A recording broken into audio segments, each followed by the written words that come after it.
Dan yang berikut terima kasih untuk penyelenggaraan Bapak Gubernur yang tadi sudah disampaikan dalam beberapa tata kelola pemerintahan secara menyeluruh, tetapi juga yang menjadi tujuan kerja Bapak Gubernur di sini adalah terima kasih untuk bantuan yang telah dukungan dalam program dan bantuan dana yang telah diberikan kepada kami. Kami di Odama memiliki keyakinan setiap orang yang datang ke sini. Tadi Bapak Gubernur menyampaikan dengan hati tulus kalau jika ada jajaran birokrasi, saya bersama Pak Wakil Bupati selalu mengatakan bekerja dengan nurani, tulus. Maka Tuhan akan sediakan berkat. Berkatnya apa? Waktunya kapan? Itu hanya Tuhan saja yang tahu. Yang penting kita kerja dengan nurani yang tulus kepada masyarakat dan daerah kita. Mungkin itu pembuka saja dari kami. Kurang lebihnya kami mohon maaf. Tuhan memberkati kita sekalian. Shalom. Wassalamualaikum warahmatullahi wabarakatuh. Om Santi Santi. Terima kasih. Baik, terima kasih Bapak Bupati untuk menyampaikan patah kata. Kemudian selanjutnya kami berikan waktu kepada Bapak Gubernur untuk kiranya dapat memberikan kata awal untuk kita. Silakan Bapak.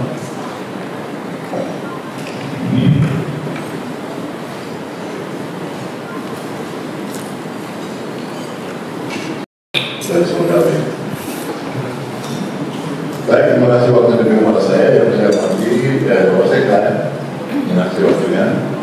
Yang saya kasih Bapak Bupati, Bapak Bupati, Pak Sekda, Pak Dirjen PD, yang hadir, saya mewakili dari Kabupaten Odama, Pak Kapolres Badandim.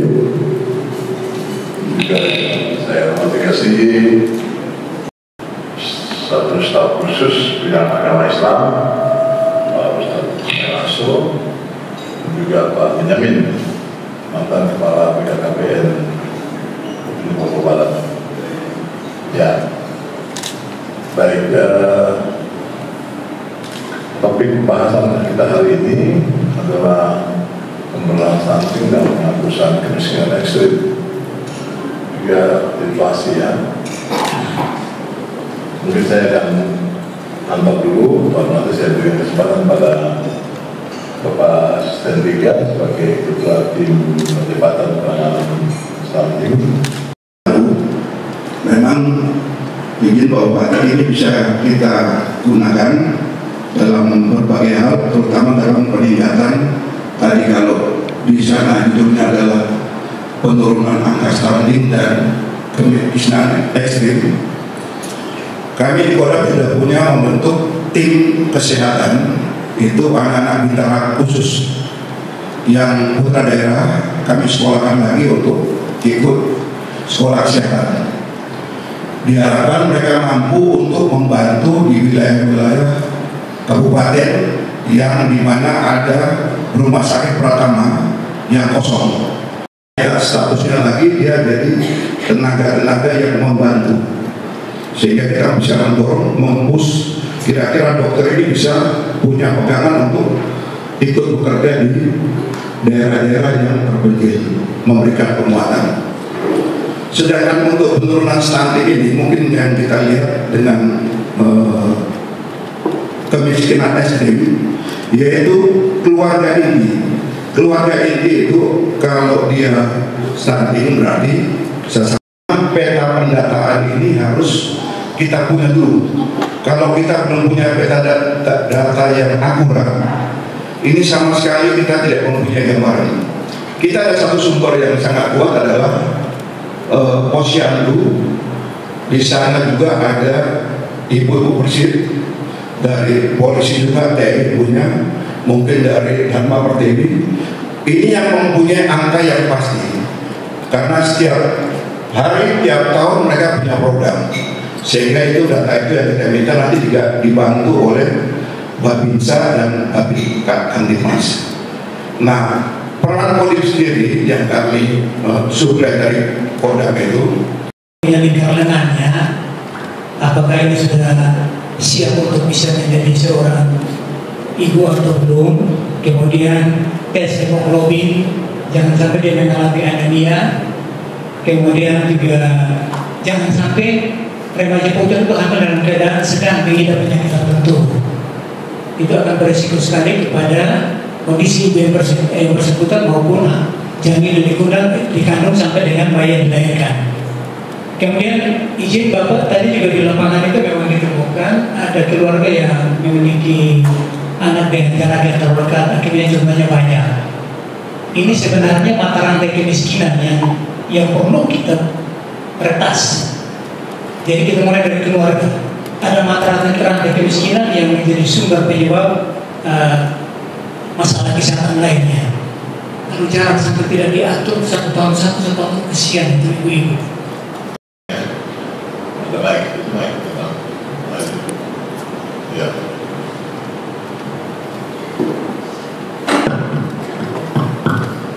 Baik, terima kasih Bapak Gubernur. Langsung saja ke Pak Haji. Kalau melihat data yang dibuat nama untuk stunting tahun 2021 31% prevalensinya, kemudian di 2022 itu 26,1, itu artinya ada penurunan 4,9%. Tetapi 26% ini juga masih terlalu tinggi berdasarkan arahan Bapak Presiden bahwa 2024 harus 14%. Berarti dalam 1 tahun ini minimal kita harus menurunkan 12% lagi. Nah, ini dibutuhkan kerja keras dari kita semua. Oleh karena itu Bapak Bupati dan Bapak Wakil Bapak Sekda barangkali sesuai arahan tadi oleh Bapak Kapolda mengenai pemetaan, tolong dikumpulkan para kepala puskesmas dan direktur rumah sakit untuk melakukan pemetaan wilayah-wilayah yang paling tinggi prevalensi isinya, supaya kita prioritaskan untuk ditangani. Ya, jadi data kita sudah ada di Dinas Kesehatan, namanya elektronik pencatatan dan pelaporan gizi berbasis masyarakat.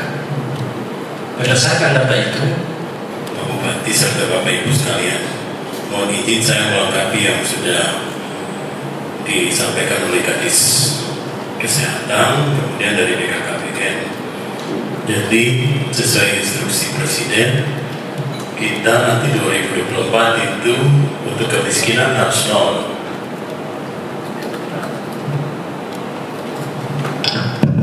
Ya, kemudian untuk stunting kita 14%. Saya lihat tadi sudah disampaikan bahwa kita untuk Kabupaten Teluk Mondama itu butuh penurunan 12% untuk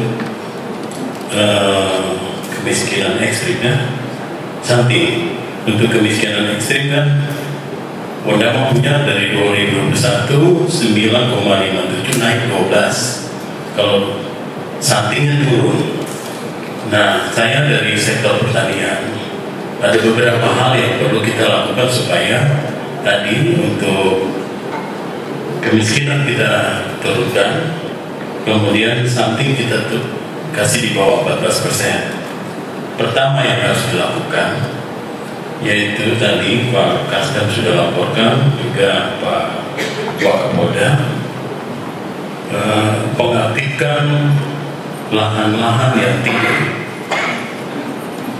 Saya mencatat di sini daerah sentra pertanian ada di Sobe, ada di Berianggi, di Sipinisi, terus ada Wasior juga ada.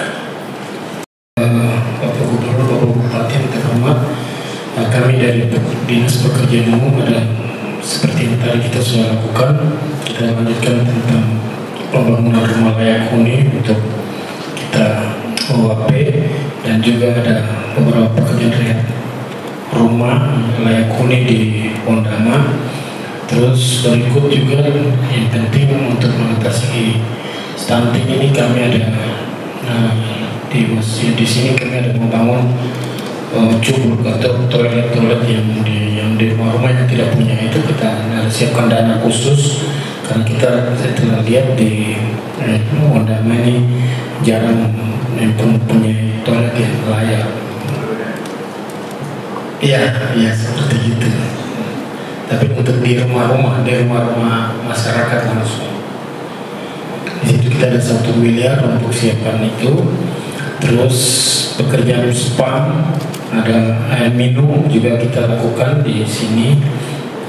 Kemudian jaringan dari bidang sumber daya air, ada jaringan untuk pertanian di Surabaya dan Wiriangi. Kemudian untuk khusus jalan, ada jalan-jalan peningkatan jalan dalam kota, ada sekitar 5 miliar yang kami siapkan untuk meningkatkan kapasitas jalan di dalam kota. Dan izin Bapak Bupati di Desi Wiriangi, kita ada peningkatan jalan lagi yang kita hot mix di sana. Terus di Yopenggar batas kota Raisei kita juga kerja, dan ada beberapa pekerjaan pembangunan jalan di Wombuk, ke Kaimanan maupun di Yopenggar Besan. Itu kita ada kerja, jadi ada hampir sekitar 60 miliar yang nanti kita kerja di sini. Tetapi yang tadi saya sampaikan, kita fokus di pekerjaan-pekerjaan yang dan kita langsung pasang toilet untuk di langsung rumah dan di rumah. Terima kasih. Ya, mungkin Pak Kepala Perhubungan mau tambahan cukup Pak Kepala Dinas Kehutanan, silakan Pak.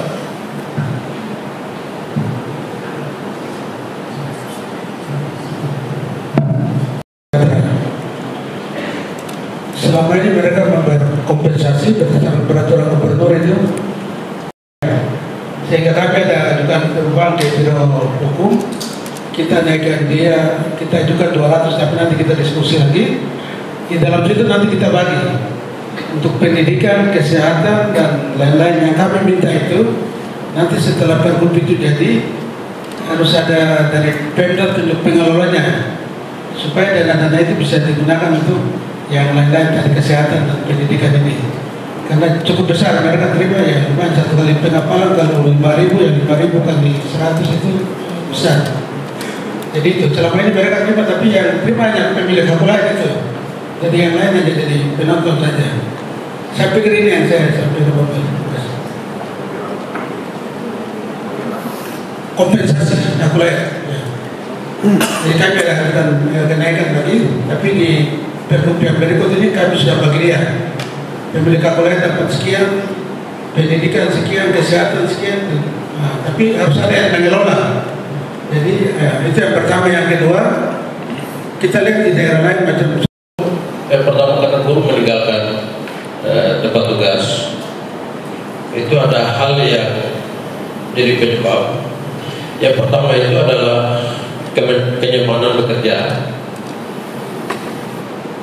Yang berikutnya itu adalah masalah fasilitas. Yang ketiga adalah pendisiplinan guru itu sendiri. Yang keempat itu adalah sistem data pendidikan pada sekolah itu tidak terpenuhi. Sistem apa? Sistem data, namanya DAPODIP, data pokok pendidikan. Ya, data pokok pendidikan. Pokok. Ya, jadi bahwa kalau data pokok pendidikan ini tidak terpenuhi, maka sekolah itu sama saja tidak ada. Sekalipun sekolah itu sudah punya izin, tapi kalau data pokok pendidikan DAPODIP bermasalah, tetap tidak terpenuhi. Karena dia klik dengan nasional. Entah sekolah itu ada di pedalaman, di kota atau di pulau terluar sekalipun, sekolah itu sudah memiliki status. Maka sekolah itu harus DAPODIP-nya hidup. Ada 2 peran sekolah yang sangat penting, yaitu kepala sekolah dan operator. Jadi tidak bisa kepala sekolah saja, harus ada operator. Karena itu disebut dengan etika guru dan tenaga kependidikan. Nah, sehingga untuk dinas pendidikan itu ada beberapa hal yang kami sudah lakukan, yaitu adalah pendidikan vokasi. Pendidikan vokasi ini adalah pemenuhan fasilitas dan pelatihan skill, baik itu hard skill maupun soft skill daripada anak-anak kita. Pengurangan pendidikan yang bersifat kognitif, kita tingkatkan pendidikan vokasi. Kognitif dalam ini semua contoh. Kalau terlalu banyak SMA, terus kurangnya pendidikan vokasi, maka itu terbalik. Kedepan kita akan bermasalah dengan angka ini dalam waktu 3 bulan untuk ekstrim. Kemudian stunting pun demikian. Jadi memang perlu data pertama. Kemudian dalam waktu dekat, mudah-mudahan paling lambat minggu kedua Mei. Kalau bisa minggu pertama itu lebih baik lagi. Kita mau ya, Pak Yogi sudah tadi malam kita diskusi dengan Kepala Kesehatan, kita mempercepat dengan Kepala Biro Hukum supaya Bapak kembali mungkin bisa tanda tangan SKS, kita sudah bisa bekerja. Nah, mungkin ada rapat koordinasi teknis sehingga kita bisa memutakhirkan data itu, termasuk melakukan penyusunan rencana aksi. Di dalamnya ada mobilisasi atau relevansi anggaran, misalnya ada yang ditangani oleh APBN, APBD, kemudian dana desa. Dana desa ini memang butuh regulasi atau dukungan dari kabupaten. Dari mana mereka sudah arahkan begitu? Kaimana. Yang mau kami sampaikan adalah beberapa hal terkait langkah-langkah yang pemerintah daerah lakukan untuk percepatan penurunan stunting. Di tahun kemarin TPPS dibentuk yang diketuai oleh Bapak Bupati, Bapak Wakil Bupati, kemudian di dalamnya ada PKK dan juga OPD-OPD terkait.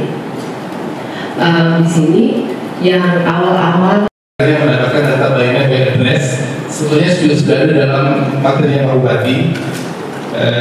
Kemudian kami koordinasi dengan rekan di rumah sakit dengan tim pakar, juga ada data dari rekan provinsi itu yang sini, sehingga kita memastikan mana yang benar-benar stunting, mana yang tidak. Sebetulnya data yang kami dapatkan hanya 220, jadi kalau di persen pakai itu dari 5,4%. Itu sudah ada datanya by address. Nah, waktu itu ya data itulah yang kemudian rencananya kita intervensi. Mungkin itu yang bisa saya sampaikan dari teman-teman pemberdayaan. Sudah ada teman-teman dinas kesehatan juga. Itu sudah yang saya sampaikan. Terima kasih Pak. Dari awal kami laksanakan yaitu perekrutan kader yang mana kami telah memiliki 200 kader yang tersebar di 75 kampung. Kader-kader ini terdiri dari kader PKK, kemudian kader KB, dan juga kader dalam hal ini bidan maupun ahli gizi yang bertempat di kampung atau desa setempat. Saya kembali pada Pak Bupati dan pada hal yang kami mohon maaf dan kami serius bersama kami panik Pak pulang kembali ke kampung halaman kami di mana Bali yang indah dan lumayan.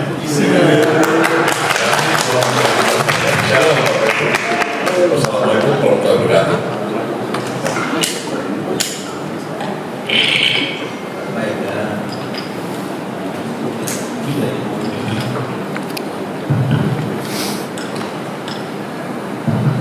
Baik, terima kasih Bapak Gubernur yang kami hormati. Saya pikir untuk kami ada siap materi paparan, tapi saya pikir tadi sudah dijelaskan semua soal angka, baik stunting maupun kemiskinan dan kemiskinan ekstrim. Hanya kami ini satu catatan saja kemiskinan ekstrim ya, ada naik sedikit 941 jiwa dari totalnya. Jadi kemiskinan secara menyeluruh turun, stunting turun, tapi kemiskinan ekstrim ada naik sedikit saja. Jadi nanti kita coba dari, saya pikir tadi bapak-bapak dari provinsi sudah menyampaikan data sudah lengkap sehingga tidak perlu kami tampilkan. Hanya tadi kemarin waktu kita rakor, Pak Gubernur minta menyampaikan apa titik di undang menurunkan stunting, dan tadi lagi Pak Gubernur sampaikan, sehingga saya minta sedikit waktu, cepat-cepat saja ya. Cepat-cepat saja Pak dari Dinas Kesehatan, RSUD dan dari Pemberdayaan Perempuan dan Anak untuk menjelaskan sedikit saja tentang penurunan stunting itu, trik yang kita lakukan. Terima kasih. Setelah itu nanti saya tambahkan sedikit merespon yang tadi disampaikan oleh para kepala dinas. Silakan.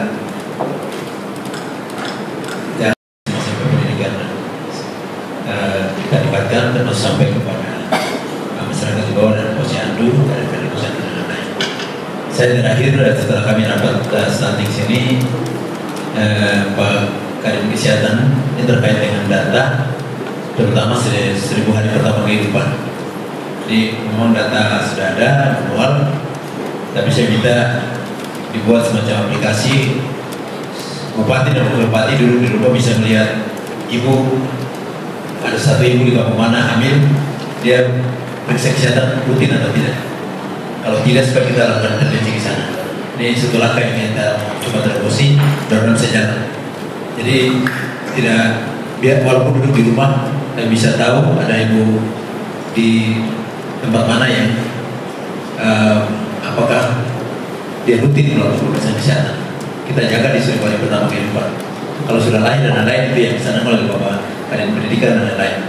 Kemudian untuk Kadin Pendidikan tadi saya catat semua ini tadi dari Pak Gubernur ada 6 item arahan, Pak Wapolda 5 item arahan, Pak Kasdam 8 item arahan, Pak Mantan Kepala BKKBN 7 item arahan, Pak Kadin Kesehatan 3, Kepala Pertanian 10 item, Kepala Dinas PUPR 8 item, Dinas Kehutanan 2 item, Dinas Pendidikan 7 item, Bapak Asisten 3 selaku Ketua Tim 8 item, Bapak Gubernur terakhir ada 9 item lagi. Kami akan berupaya untuk tindak lanjuti seluruh arahan dari Bapak Gubernur dan para pejabat, terutama anak asuh. Tadi sudah saya petunjuk dan kami laksanakan, sehingga kami sudah berapa kali terus rapat koordinasi, tim kita bentuk staf untuk pantau perjalanan terakhir kemarin dengan Pak Kapolda, Kepala Kapolres dan Dandim, Forkopimda. Kita pantau kondisi 20 komoditi yang berpengaruh pada inflasi. Saat ini untuk jalan lebaran stok cukup tersedia. Nanti tanggal 21 akan masuk lagi pas 60 ton ya, itu beras 60 ton beras nanti akan masuk lagi di sini. Tapi kami usulkan mudah-mudahan ada dukungan dari Gubernur supaya kami punya bulog sendiri supaya bisa menjadikan stok. Mungkin itu saja yang perlu, banyak hal tapi nanti karena waktu sudah sangat pendek, data-data lain nanti kami akan sampaikan. Sudah mulai mempersiapkan program pembangunan itu mengarah kepada 2007. Sidang Sinode 2019 Wonama sebagai tuan rumah. Seluruh tanah Papua akan berkumpul di sini. Jadi program pembangunan kita di Wonama semua kita mengarah ke situ, bagaimana menjadikan sarana prasarana infrastruktur pendukung yang nanti menuju ke sana. Ini yang kami lakukan dan mungkin kami akan mohon waktu kapan Bapak berkenan dengan kami dari Wonama ada Demikian dari kami, terima kasih Tuhan memberkati kita sekalian.